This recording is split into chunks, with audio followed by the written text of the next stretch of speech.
இன்னைக்கு என் பையன் first day ஸ்கூலுக்கு போகிறான். வெற்றிகரமாக கிண்டர் கார்டனை முடிச்சுட்டு ஃபர்ஸ்ட் கிரேடுக்கு அப்கிரேட் ஆயிருக்காங்க சார். ஸோ காலையிலே கிளம்பி அவனை ஸ்கூலில் கொண்டு ட்ராப் பண்ணுறதுக்கு நாங்கள் கிளம்பிட்டோம். ஸோ கொஞ்சம் நர்வஸாக இருந்தாங்க. பட் ஓகே ஃபைன் சொல்லிவிட்டு அவனை கொஞ்சம் தேத்தி அப்படியே ஸ்கூல் கிளப்பி விட்டாச்சு.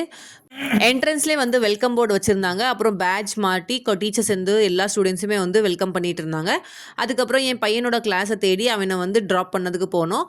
அவங்க மேமையும் மீட் பண்ணிவிட்டு அவங்களும் விஷ் பண்ணிவிட்டு க்ரீட் பண்ணிவிட்டு பையனையும் வந்து பாய் சொல்லிவிட்டு வந்துட்டோம். நாங்கள் அப்படியே ஸ்கூலை வந்து சுற்றி பார்த்துட்டு இருந்தோம்.